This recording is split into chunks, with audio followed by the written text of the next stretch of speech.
warning before you listen. This epic is not for children, nor for the faint of heart. We retell the ancient Greek myths as they were born, unfiltered, unsoftened.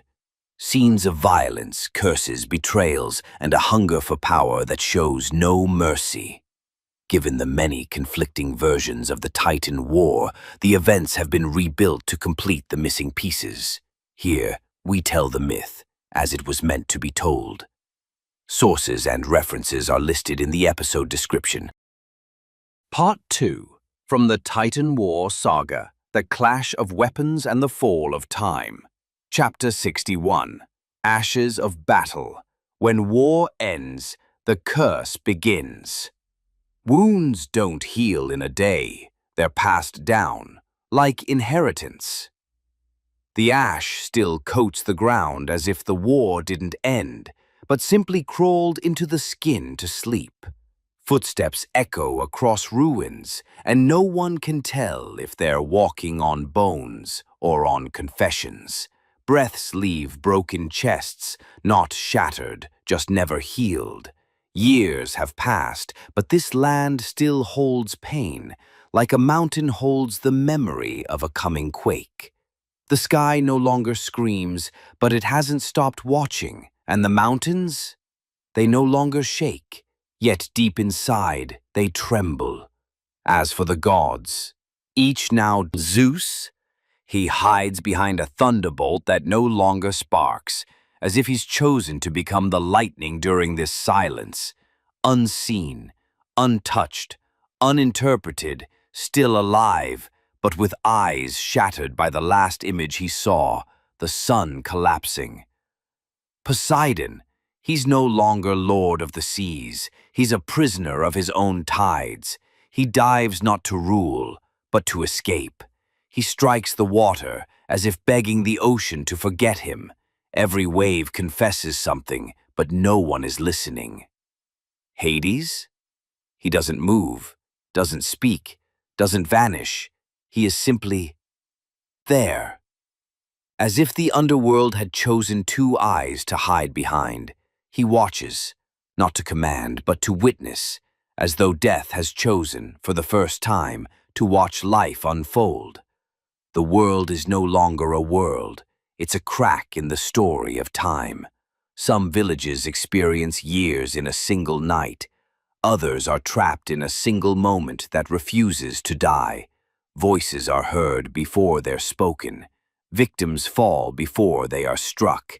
It's as if Cronus's curse still lingers, but it has put down its sword and chosen instead to rewrite the laws of time.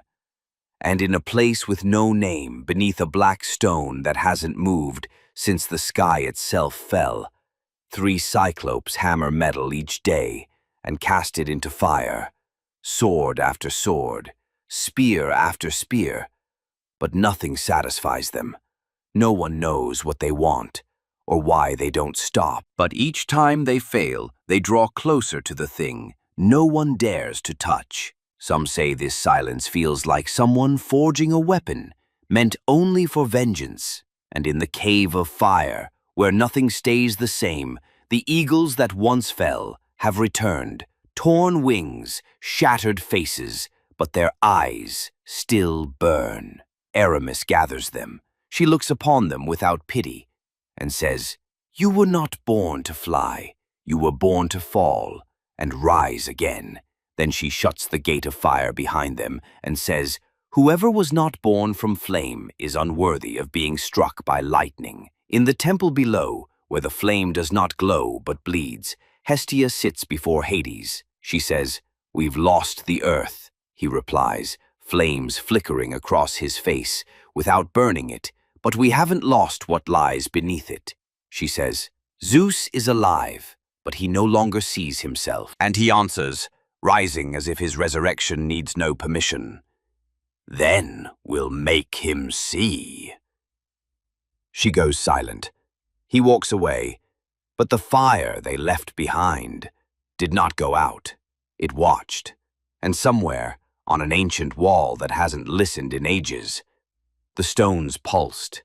No one spoke, but those who later passed through that place swore they felt something breathing, in the ashes, as if the lightning had not died, but was simply waiting to be summoned.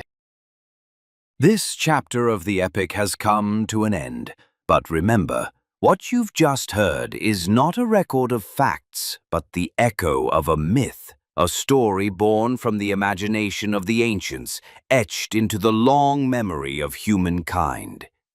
If this tale stirred something in you, if it opened a door to reflection or wonder, don't forget to support the channel and share the journey with those you love. And in the comments, tell us which moment in this chapter struck you the most and why. We'll meet again in the next chapter of this audio odyssey through time. Until then, farewell.